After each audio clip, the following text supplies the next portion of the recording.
आज के शो में पंजाब में 1000 से ज़ायद दहशतगर्दों को खुली छूट का इंकशाफ। खवातीन गैर महफूज, रवा साल पंजाब में गैरत के नाम पर 231 कत्ल। पंजाब लिखा पड़ा पंजाब है, भले कोई भी उन्हें सेल्फियां प्रोवाइड करे, कोई भी उन्हें लैपटॉप दे, मगर लैपटॉप पे वो हिसाब तो कर सकते हैं, लैपटॉप पे वो देख सकते हैं कि ये रोड कितने का बना। FIA पंजाब की सालाना रिपोर्ट, सूबे में जराइम की शरह बेनकाब। 994 इश्तिहारी गिरफ्तार, 1.18 अरब बरामद। एदादो शुमार से हालात की संगीनी आया। पंजाब में सियासत बहुत मजबूत है और हर जगह बहुत मजबूत है, मैं इसको नहीं मानता। पंजाब जहरीली शराब से हलाकतें, माफिया सरगरम, कवायदो ज़वाबित की धज्जियां। अस्सलाम वालेकुम। बस पर्दा हकायक सनसनीखेज इंकशाफात प्रोग्राम बेनकाब में हूँ आपके साथ सैफान खान। मसला जानो माल का है, मसला आम आदमी को मिलने वाले तहफ़्फ़ुज़ का है, सिक्योरिटी का है, बेसिक कंसर्न का है। कराची शहर में जब हम रहते हैं तो हम टारगेट किलिंग के साथ साथ बदतखोरी की वारदातों का जिक्र करते हैं, लेकिन क्या पंजाब में भी दहशतगर्दी की वबा या ये तमाम बीमारियां जो target killing, street crime Karachi में पाई जाती थी, पंजाब में भी मुतहर्रिक हो चुके हैं? ऐसे दहशतगर्द गिरोह मुतहर्रिक हो चुके हैं जो कि न सिर्फ किडनैपिंग और दीगर चीजों में मुलव्वस हैं। कुछ दिन कबल एक रिपोर्ट CTD और पंजाब पुलिस की तरफ से लाहौर हाईकोर्ट में पेश की गई, जिस रिपोर्ट के अंदर कहा गया 1000 से ज्यादा दहशतगर्दों को खुली छूट का इंकशाफ इस रिपोर्ट में हुआ। यानी ये प्रोक्लेम्ड ऑफेंडर्स थे जिनको जो इस वक्त गिरफ्तार नहीं है, जो इस ऑपरेशन के बावजूद जो पंजाब में कॉम्बिंग ऑपरेशन हुए जिनकी तादाद 56,000 से ज्यादा है। हैरान कुन तौर पर रिपोर्ट में कहा गया कि 41 दहशतगर्द मफरूर हुए पिछले महीने अक्टूबर में जब गिरफ्तार उनको किया गया, और CTD के बजट में तकरीबन 790 मिलियन की कमी की गई, तकरीबन 80 करोड़ रुपए की कमी हुई। और जराइम की बढ़ती शरह इस बात पर मजबूर कर रही है लोगों को ये सवाल उठाने पर कि क्या वजह है कि आखिरकार रेंजर्स को कॉल नहीं किया जा रहा पंजाब में अमन व अमान के क़याम के लिए। न सिर्फ ये, लाहौर के अंदर कत्लो गारत की फिगर्स की अगर बात करें तो 392 अफराद का कत्ल रवा साल में हुआ। इस साल के फिगर्स बताते हैं कि डकैती की कई वारदातें, सिर्फ 24 तो डकैती की वारदातें रजिस्टर्ड हुई, राहज़नी की वारदातें अलग हैं। रवा साल 12,890 मुकदमात दर्ज हुए मुख्तलिफ जराइम के, और अगर इस हिसाब से देखा जाए तो रोजाना 1 से ज़ायद शख्स को मौत के घाट उतारा गया। आखिरकार अमन व अमान इतना मुतासिर क्यों हो रहा है पंजाब में, आज प्रोग्राम में बेनकाब करेंगे।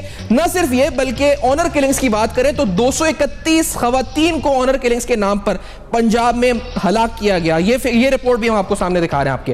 और फिर इसके बाद एक और इंपॉर्टेंट रिपोर्ट जो आपको दिखाते चलें, क्योंकि इस वक्त जो हालिया एक वाकया जो रीसेंट है बिल्कुल, जिसमें 32 से ज्यादा लोग हलाक हो चुके हैं जहरीली शराब पीने से। उस हवाले से FIRs मौजूद है, उस हवाले से मालिकान के खिलाफ FIR कटी है, लेकिन उन पर अमल दरामद क्या हुआ है, कानून का अमल दरामद किस तरह पंजाब हुकूमत ने यकीनी बनाया इसको, जिससे जानों का तहफ़्फ़ुज़ हो सके। क्योंकि हर साल क्रिसमस के मौके पर, होली के मौके पर ये तमाम अमवात होती हैं और हम देखते हैं कि इस तरह के इवेंट्स के दौरान ये अमवात होती हैं। आखिरकार वजह क्या है, पंजाब हुकूमत क्यों नहीं इसकी रोकथाम कर पा रही? आखिरकार वजह क्या है कि इतनी इन्वेस्टमेंट के बावजूद, इंफ्रास्ट्रक्चर इन्वेस्टमेंट के बावजूद, सिक्योरिटी में जहां पर डॉल्फिन फोर्स है, जहां पर काउंटर टेररिज्म डिपार्टमेंट है, जहां पर एंटी टेररिज्म फोर्स है, जहां पर रैपिड फोर्स है, जहां पर क्विक रिस्पॉन्स फोर्स है, आखिरकार टर्की के मॉडल लगा कर इंप्लीमेंट करने के बावजूद भी अमन अमान पर फर्क क्यों नहीं पड़ रहा? पैसा जा रहा है, खर्च हो रहा है, तो किस तरह हो रहा है? जदीद मॉडल की मोटरसाइकिल्स दी जा रही हैं, लेकिन टारगेट किलिंग भी हो रही है या किलिंग भी हो रही है, राजनी की वारदातें भी हो रही हैं। हम बेनकाब करेंगे आज के शो में। After this very short break मेरे साथ पैनल में सिक्योरिटी एनालिसिस के साथ साथ सियासी तौर पर और सहाफती और जो दीगर खबरें अंदर की पंजाब से हैं आपको हम बताएंगे बेनकाब में आज, after this very short break. देखते रहेगा अब तक।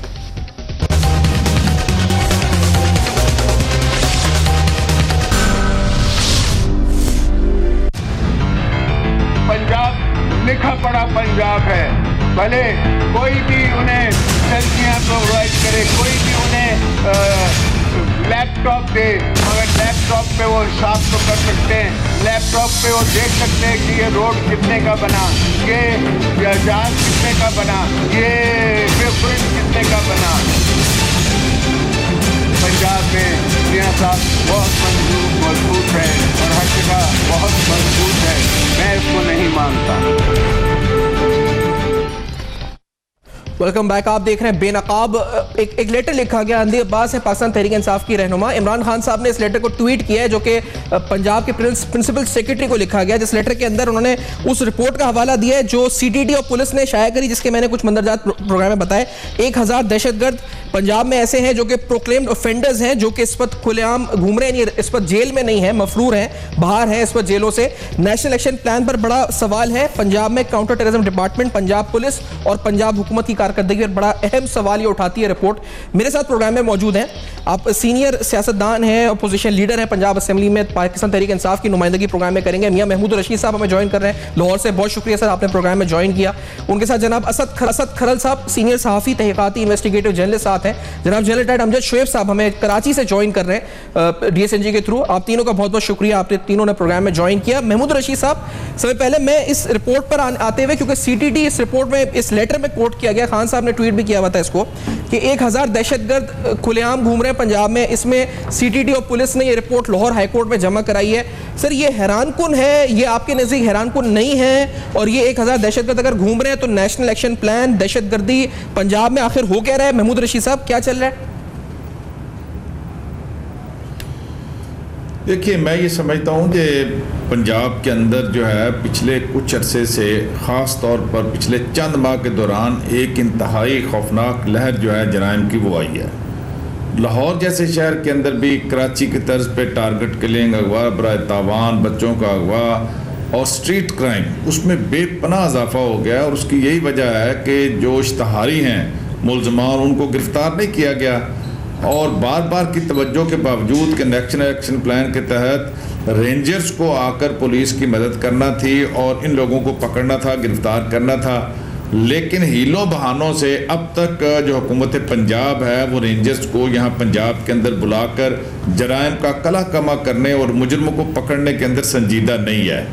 मैं ये समझता हूँ जी कि इसमें 2-3 बातें। नंबर 1, हुकूमत की ये प्रायोरिटी नहीं है लॉ एंड ऑर्डर की सिचुएशन को बेहतर करना, लोगों के जानो माल का तहफ़्फ़ुज़, वो इनकी नंबर 1 प्रायोरिटी नहीं है। उनकी नंबर 1 प्रायोरिटी ऑरेंज ट्रेन है, उनकी नंबर 1 प्रायोरिटी जो है वो मेट्रो बसें हैं। इसलिए मैं ये समझता हूँ कि अब वक्त आ गया है कि हुक्मरान अपनी प्रायोरिटीज़ को चेंज करें। नंबर 2, जब तक पुलिस को डीपोलिटिसाइज नहीं किया जाता, अगर हर ज़िले का DPO वो वज़ीर आला बैठ कर लगाएगा और IG के हाथ बंधे हुए होंगे और चीफ मिनिस्टर सेक्रेटेरिएट के अंदर बैठा एक डिप्टी सेक्रेटरी जो है वो रिमोट के ज़रिए से IG समेत तमाम इलाकों के जो पुलिस अफसरान हैं उसको चलाएगा, तो उसके नतायज वही निकलेंगे जो हम भुगत रहे हैं पंजाब के 10 करोड़ आवाम।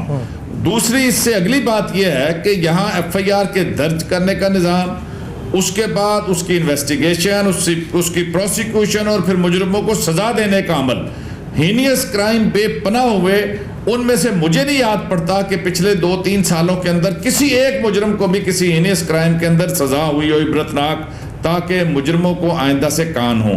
तो ये जब तक हुकूमत इसमें संजीदा नहीं होती, यहाँ रेंजर्स नेशनल एक्शन प्लान के तहत आकर इन मुजरिमों को पकड़ने के लिए वो पुलिस की मदद नहीं करते, इस पर फोकस्ड एक्टिविटी नहीं होती, उस वक्त तक हालात नहीं बदलेंगे। हालात इसी तरह डिटीरिएट होते चले जाएंगे।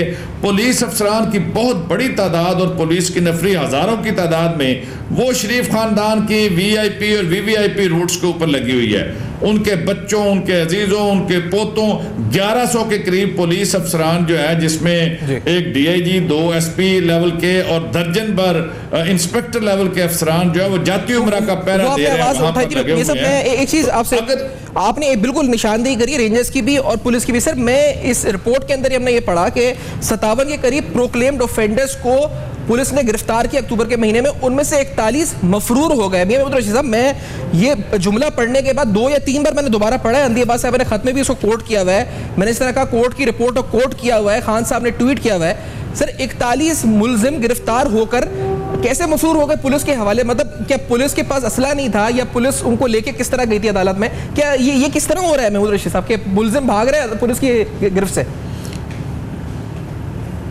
देखिए, ये तो मिल मिला के सारा कुछ हो रहा है। जैसे मैंने पहले कहा कि अगर मेरिट पर पुलिस अफसरान नहीं होंगे और ये मुकमका करके, ये ब्राइब करके ये छूट जाते हैं, कोई अदालतों के अंदर, कोई अदालतों से बाहर पेशियां भुगतने, उनका कोई बहाना ही चाहिए, तो ये तो बाकायदा एक कॉन्स्पिरेसी के तहत ये सारा कुछ हो रहा है। और रिश्वत सताने का बाजार गर्म है। नंबर 1 पे इस वक्त पंजाब के अंदर ब्राइब, और पुलिस उसमें तमाम डिपार्टमेंट्स में नंबर 1 पे है। आपने पिछले 2-3 माह पहले यहाँ पर वो रिपोर्ट पढ़ी होगी पिल डैट की कि रिश्वत के अंदर सबसे पहला नंबर जो है वो सूबा पंजाब का है जी। महमूद साहब, ये जो पूरी सूरत हाल है, ये इसका मतलब इस बात की तरफ निशानदेही है कि रेंजर्स को बुलाया जाए, लेकिन पंजाब गवर्नमेंट बार बार ये मौक़िफ़ रखती है कि हमारी CTT बड़ी मुतहर्रिक है, हमने डॉल्फिन फोर्स बनाई है। और ये जो आप कह रहे हैं कि प्रायोरिटी नहीं है सर, कई बार फोर्सेस बनाई गई हैं। वो एक फोर्स बनाई जाती है मुजाहिद फोर्स, फिर ख़त्म कर दी जाती है, फिर शाहीन फोर्स आ जाती है, फिर ख़त्म कर दी जाती है, फिर डॉल्फिन फोर्स आ जाती है, फिर क्विक रिस्पॉन्स, मतलब हर 6 महीने बाद खादिम आला किसी मुल्क का दौरा करते हैं, फिर उस फोर्स को यहाँ लेके आ जाते हैं। लेकिन होता क्या है फिर उसके बाद? देखिए, मैंने जैसे पहले कहा कि बेकार है। अगर तो इसमें बेहतरी कोई आई हो, जब तक सिस्टम बेहतर नहीं होगा, जब तक अदारे को आप मजबूत नहीं करेंगे, उस वक्त तक ये जाती पसंद नापसंद की बुनियाद पर अफसरान लगे हुए हैं। वो आगे मरूने मिन्नत है हमारे MNA MPs और वज़रा के, तो ये सिलसिला इसी तरह चलता रहेगा। ठीक है। असद खलील साहब, आपकी तरफ आते हुए ये कुछ FIRs हैं आपने हमसे भी शेयर करी हैं, और ये जो बेसिकली टोबा टेक सिंह और पंजाब के मुख्तलिफ शहरों में हर साल ही हलाकतें होती हैं पूरे मुल्क में, लेकिन ये जहरीली शराब पीने से इसमें हुकूमत की जिम्मेदारी कहाँ आती है? ये बड़ा इंपॉर्टेंट डेटा है। हुकूमत कहाँ खड़ी हुई है इस पूरी सूरत हाल में? करल साहब, हुकूमत जिस तरह आप नाजरीन को शेयर भी कर रहे हैं, मैं बताता हूं कि हम दावा नहीं कर रहे, ये हक़ाइक़ है और ये साबित है। इसके ऊपर ये थाना शफीकाबाद की एक FIR नाजरीन देख सकते हैं, 951/16। ये थाना शफीकाबाद लाहौर में एक मुकदमा दर्ज हुआ है, जो FIR ये साबित करती है कि 30,000 लीटर का एक टैंकर शराब का भरा हुआ ये थाना शफीकाबाद पुलिस ने पकड़ा, जो पंजाब पुलिस और एक्साइज डिपार्टमेंट की सरपरस्ती में प्रीमियर डिस्टिलरी से निकला, जिसकी कैपेसिटी 4 लाख लीटर डेली बनाना है। और इस 30,000 लीटर की शराब लाहौर के अंदर टैंकर भर के, ये कितने अब तक टैंकर निकले और बाद में भी कितने निकलते रहेंगे, ये FIR दर्ज हुई। और पुलिस ने FIR जब दर्ज की और ड्राइवर को पूछा तो उसने कहा जी मुझे फलां एक बंदा है, मालिक है, उसने फ़ोन किया कि फलां से शराब लोड करके ले आओ। मैं ले आया, उनका जी फलां जगह पे खड़ा कर दो, वहाँ पे एक फलां बंदा, आपको सारे फ़ोन नंबर भी लिखे हैं, अच्छा। वो फ़ोन करेगा और मैं उसको देने जा रहा हूँ, और मैं काफ़ी अरसे से ये काम कर रहा। नंबर 1, ये शराब एक्साइज डिपार्टमेंट के 2 इंस्पेक्टर्स की ड्यूटी होती है और 1 लीटर भी बगैर परमिट के नहीं निकल सकता। वहां से 30,000 लीटर टैंकर भर के लाहौर के अंदर ये आ गया। और वो एक्साइज वाले जो बंदे हैं उनके खिलाफ तो खैर एक्शन किसी ने क्या लेना था, बल्कि उनको प्रमोट कर दिया गया। मामला ये है कि ये मेगा करप्शन में लूट मार तो थी, हम क्रिटिसाइज कर रहे थे। अब 2 इसमें नुकसान आते हैं। एक आपने बताया टोबा में 20-30 से ज्यादा हलाकतें हो चुकी हैं, 32 हलाकत हो चुकी। उसके बाद आपने देखा शाहदरा में हलाकतें हुई, नश्तर कॉलोनी में हलाकतें हुई, मुल्तान में हलाकतें हुई, साउथ पंजाब में हलाकतें हुई, और 10,000 एक मोहतात अंदाजे के मुताबिक लोग इस जहरीली शराब से, जो मैं फिर कह रहा हूं सरकारी सरपरस्ती में बिक रही है, फरोख्त हो रही है, सरेआम फरोख्त हो रही है। और रिकॉर्ड के ऊपर हम रख रहे हैं कि ये थाना शफीकाबाद में मुकदमा और उसके बाद state of the art Punjab forensic science agency की ये लैब की रिपोर्ट ये भी साबित करती है कि 30,000 लीटर जो पकड़ी गई शराब, जो हमें नमूना भेजा गया, ये शराब है। सही। अब ये 30,000 लीटर शराब बिक रही है एक्साइज डिपार्टमेंट की मिली भगत से। एक तो 30,000 लीटर, 30,000 लोग भी अगर इसको यूज करें तो कितने लोगों की जिंदगियों से ये खेला जा रहा है। फिर इस शराब के ऊपर 1 लीटर के ऊपर एक्साइज ड्यूटी है 76 रुपए पर लीटर। और अगर आप प्लंटी पड़े इस तरह अगर पकड़ी जाए कि लाफुल बाय निकलेगी तो उसके ऊपर 152 रुपए यानी 45 लाख रुपया एक सिर्फ ट्रक के ऊपर की ड्यूटी है, जो हमें तो हमारी खालें उतारी जा रही हैं कि रेवेन्यू टारगेट पूरे नहीं हो रहे। एक जो डिस्टिलरी है वो ही 4 लाख की कैपेसिटी है, वहां से करोड़ों रुपए की डेली इनकम है। वो पैसा किधर जा रहा है, किन की जेबों में जा रहा है? और ये शराब जो है ये कौन इसके पीछे है? कितना बड़ा ताकतवर माफिया है जो इंसानियत के कातलों को भी खुलेआम छुट्टी दे के रखी है उन्होंने। बिल्कुल ठीक। जनरल अफजल शुएब साहब, आपने महमूद रशीद साहब की गुफ्तगू सुनी, असद खलील साहब की गुफ्तगू सुनी, अमन अमान के कुछ फिगर्स हमने स्क्रीन पे रख दिए हैं और मैं ये रिपोर्ट इस पर जिसमें 392 कत्ल हो चुके हैं लाहौर के अंदर। जनरल अफजल शुएब साहब, ये जो पुलिस बज़ाहिर अपेरेंटली असद खलील साहब कह रहे हैं कि एलिजिडली मुलव्विस है इस शराब की फरोख्त में, उसके अलावा कत्ल अलग हो रहे हैं, राजनी की वारदातें अलग हो रही हैं। जनरल अफजल शुएब साहब, अब क्या सोच रही है हमारी जो अब नई फौजी क़यादत? क्या पंजाब में रेंजर्स को मुतहरिक करने के लिए कुछ आइडियाज जनरेट हो रहे हैं, इन्फोर्स किया जाएगा इस आइडिया को, या फिर हम सोचें कि ऐसा नहीं होगा, ये पंजाब पुलिस ही ऑपरेशन करती रहेगी? अफजल शुएब साहब।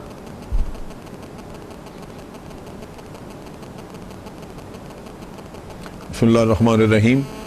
देखिए, जहाँ तक शराब का ताल्लुक है, टोबा टेक सिंह में जो लोग मारे गए हैं उनके वालिदैन और वर्सा ने ये क्लेम किया है कि ये शराब पुलिस ने वहाँ मुहैया की थी। इसका मतलब ये है कि जो खरल साहब कह रहे हैं वो दुरुस्त है, लेकिन उसमें एक एलिमेंट ये भी है कि पुलिस भी इस कारोबार में गालिबन हाथ रंग रही है। और अगर ये काम पुलिस की सरपरस्ती में चल रहा है तो फिर ये पंजाब हुकूमत की जिम्मेदारी है कि वो पुलिस के महकमे की सफाई करे या कम से कम मुजरिमों को पकड़े इस मामले में। लेकिन वहाँ पे यूं लगता है कि वो जैसे वो कह देते हैं खुद के जी यहाँ सब कुछ ठीक है, उसके बाद जो मर्जी होता रहे, वहाँ पे कत्ल गारत हो, लोग मरे, वो मुतमईन है क्योंकि उन्होंने अपने मुंह से कह दिया कि ये ठीक है सारा कुछ। अब लॉ एंड ऑर्डर का जो मसला है मैं आपको वाज़ेह करूँ, वहाँ पे 2-3 किस्म के ग्रोह हैं। एक तो ये जो सेक्टेरियन थे जिसमें कि लश्कर जंगवी और लश्कर जंगवी अलालमी जो अब अफगानिस्तान से ऑपरेट करते हैं, उन सब के बेसिस जो हैं वो साउथ पंजाब में थे। जुंडुल्ला के भी लोग वहीं से जाके जुंडुल्ला में शामिल हुए।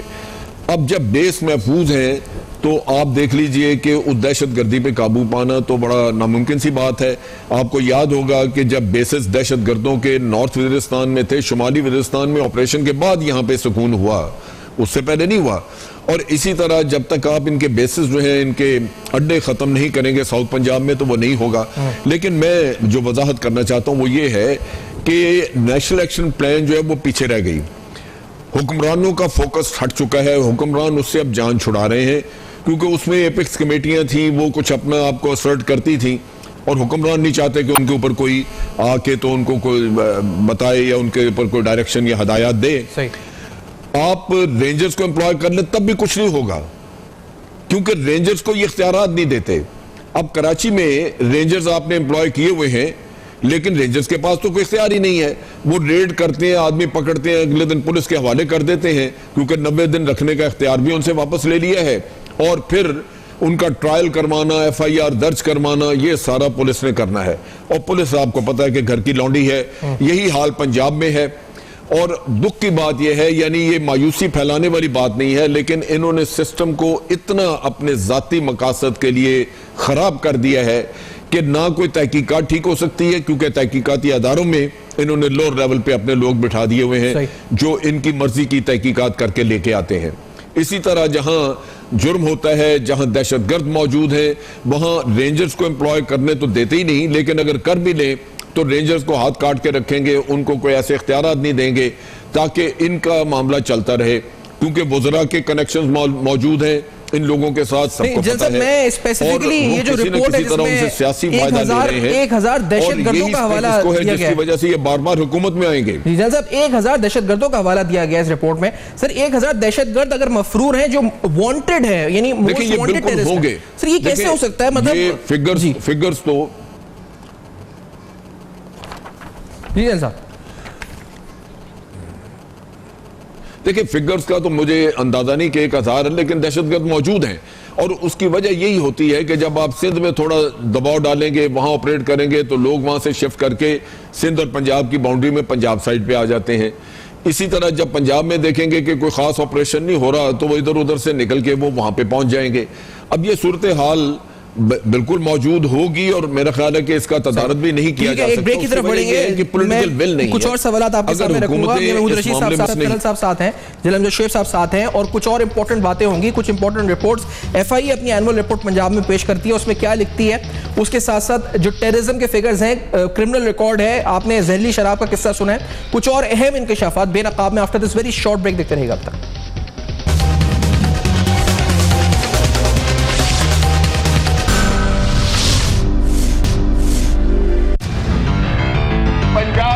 लिखा पड़ा पंजाब है, भले कोई भी उन्हें सेल्फियां प्रोवाइड करे, कोई भी उन्हें लैपटॉप दे, मगर लैपटॉप पे वो हिसाब तो कर सकते हैं, लैपटॉप पे वो देख सकते हैं कि ये रोड कितने का बना, ये जहाज कितने का बना, ये ब्रिज कितने का बना। पंजाब में सियासत बहुत मजबूत है और हर जगह बहुत मजबूत है, मैं इसको नहीं मानता। Welcome back. आप देख रहे हैं बेनकाब कर रहे हैं पंजाब में लॉ एंड ऑर्डर की सिचुएशन को अमन अमान कायम करने के लिए जो मौजूद एजेंसीज हैं, जो पंजाब गवर्नमेंट किस तरह गवर्न कर रही है सूबे को, बहुत सारे सवालिया निशान उठ रहे हैं। ये बात एक वफाकी रिपोर्ट भी सामने रखते चलें क्योंकि एफआईए पंजाब ने रिसेंट एक रिपोर्ट शाया करी जिसमें कहा कि हमने तकरीबन 994 जो इस वक्त प्रोक्लेम ऑफेंडर्स यानी वही मफरूर मुल्जिमान जो पैसे लेके भागे हुए थे, उनसे 1.2 अरब रुपए तकरीबन रिकवर किए, उनको गिरफ्तार किया। लेकिन यहां पर भी तकरीबन 1340 के करीब ऐसे लोग हैं मफरूर जिसको एफआईए अब तक पंजाब में गिरफ्तार नहीं कर सकी। 1000 मैंने आपको दहशतगर्दों की फिगर बताई जो पंजाब पुलिस कहती है कि हमारे हाथ नहीं आ सके। इसी तरह एफआईए कहती है कि 1340 दहशतगर्द मफरूर मुल्जिमान ऐसे जिनको हम गिरफ्तार नहीं कर सके। मियां महमूद रशीद साहब, असद खलल साहब ने कुछ सबूत भी पेश कर दिए अभी। वो कहते हैं, जिस तरह बता रहे थे कि पंजाब पुलिस की सरपरस्ती में और एक्साइज डिपार्टमेंट की सरपरस्ती में मुबैना तौर पर ये जहरीली शराब बेची गई। आप असेंबली में उठाएंगे इस मसले को, या उठाया है, या आगे का लहमल आपका इस हवाले से कुछ होगा? महमूद रशीद साहब। देखिए, मैंने असेंबली में आज कॉल अटेंशन नोटिस जो है वो जमा करवाया, चीफ मिनिस्टर से सवाल पूछा है जिसके आगे ज़िमनी सवालात भी हैं कि इन अफराद की जो हलाकतें हुई हैं और ये जहरीली शराब कहाँ से आई और इसकी सप्लाई का क्या था और आया ये पुलिस की मिली भगत से हुआ।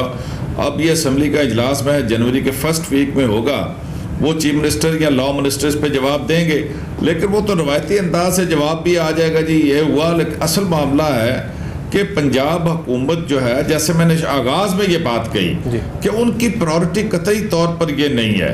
अब अगला इलेक्शन जो है ना 2018 का इंतखाब है, अब सारी तैयारी उनकी तरफ है कि विजिबल चीज़ें और ड्रामेबाजी और अखबारात में आप देखें कि पूरे सफ़े के इश्तहारात, यानी अग्गा दौड़ और पीछा चौड़, कोई छोटा सा काम करके आप करोड़ों रुपया नहीं अरबों रुपए की इश्तहारबाजी की मुहिम चली हुई है। इस पर भी हम उनकी बार असेंबली के अंदर भी बात कर चुके हैं। लेकिन लॉ एंड ऑर्डर के बारे में तो मैं ये समझता हूँ कि ये जब तक इसको डीपोलिटिसाइज नहीं करते, आईजी को बाइख्तियार नहीं करते, जो मेरिट की बुनियाद के ऊपर आरपीओ डीपीओ का तकर्रर और तैनाती, उस वक्त तक यहाँ बेहतरी के कुछ नहीं हो सकता। ये जितनी मर्जी फोर्सेस बना लें, ये डॉल्फिन बनाने के बाद और उससे पहले जो हमारी यहाँ मुजाहिद फोर्स है, एलीट फोर्स है और ये सारे एजेंसियां जो हैं, इनके बावजूद कोई बेहतरी यहाँ पर नहीं आई,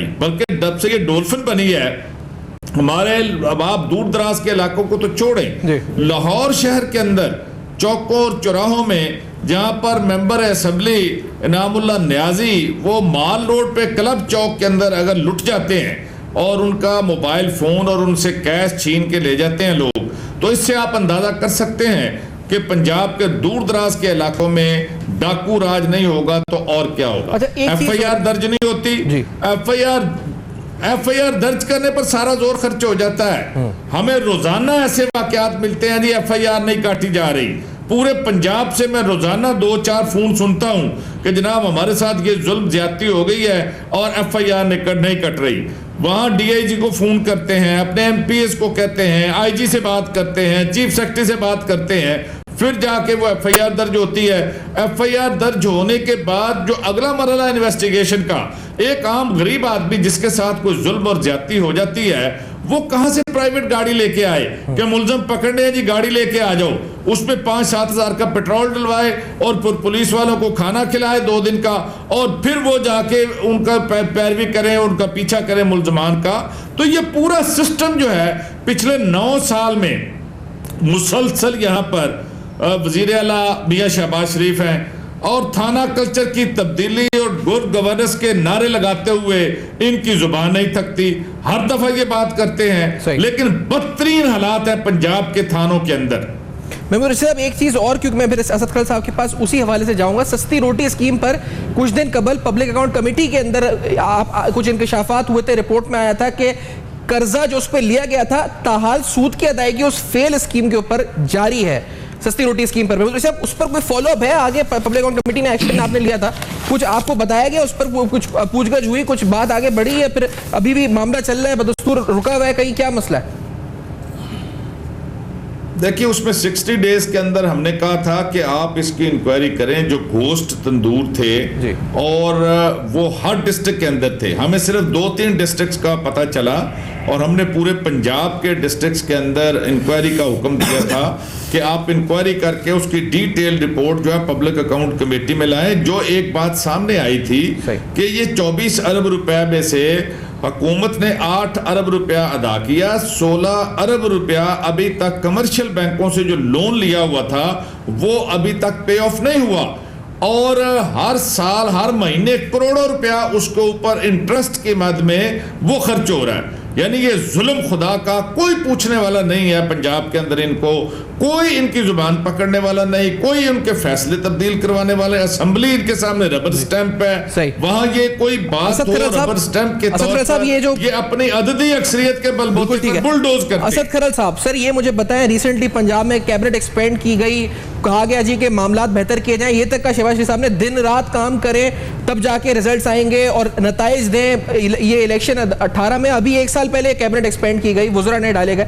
खरल साहब, ये जो सारी चीजें आ रही हैं, हैरानकुन इंकशाफात हो रहे हैं, पुलिस मुबैना तौर पर मुलव्विस है शराब बेचने में, जहरीली और दीगर हवाले से, ये सर इसका क्या कुछ फर्क पड़ रहा है, नहीं पड़ रहा? खरल साहब, ये मामला मजीद बदतर हो रहे हैं, गवर्नेंस के क्या हो रहा है? देखिए, 3 चीज़ें हैं, मैं आपको एक एक करके बताता हूँ। पहली तो बात जो है ना, ये गलतफहमी हमें निकाल देनी चाहिए। पुलिस लाहौर में ख़ास तौर पर बहुत मुतरक है और पुलिस की प्रायोरिटी भी किसके जानो माल के तहफ़्फ़ुज़ की है, उसकी 2 मैं एग्जाम्पल दे देता हूँ। आप कह रहे हैं दहशतगर्द और मफरूर इतने ज़्यादा, आप समझ रहे हैं कि अलार्मिंग सिचुएशन है, इनके लिए वो अलार्मिंग सिचुएशन नहीं है। अच्छा। पाकिस्तानियों के लिए, पंजाब के लोगों के लिए वो है। इनके लिए अलार्मिंग सिचुएशन क्या है? हमारे हुक्मरानों के लिए, बादशाहों के लिए और उनके बाबुओं के लिए जो इनके मफरूर हैं, क्या है?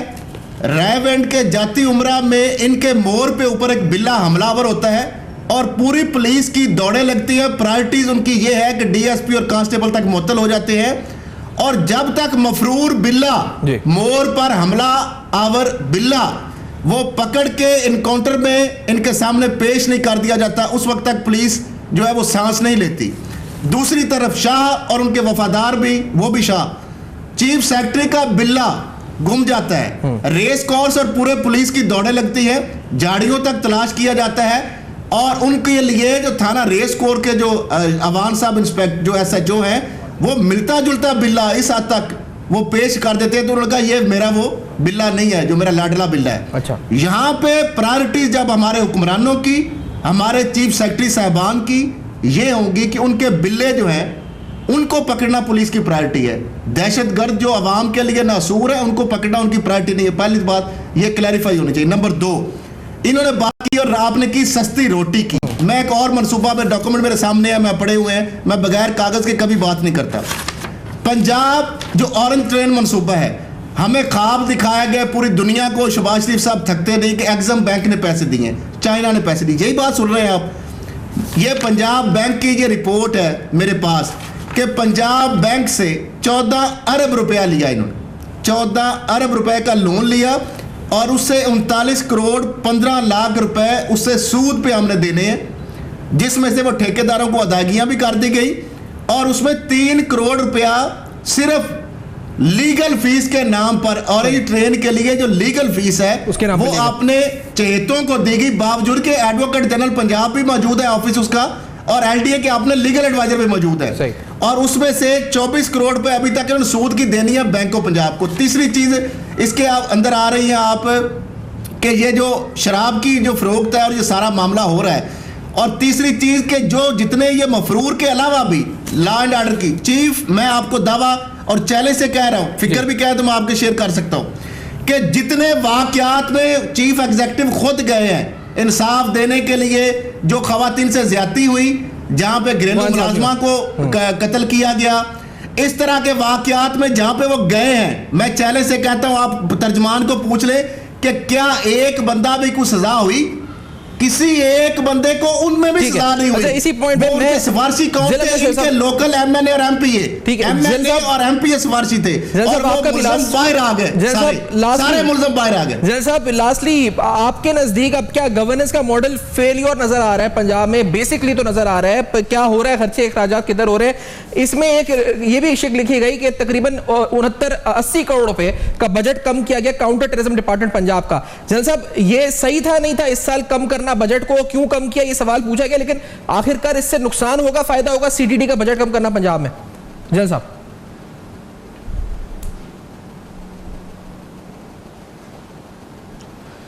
देखिए, जहां तक पंजाब का ताल्लुक है वहां तो उस तरह ऑपरेशन हुआ ही नहीं, और वहां जरूरत है अभी, अगर आपने बजट कम किया तो जाहिर है कि आपकी नीयत नहीं है कि वहां आप मजीद ऑपरेशन करें। और मैंने पहले भी जिक्र किया आपसे कि हमारी हुकूमत का फोकस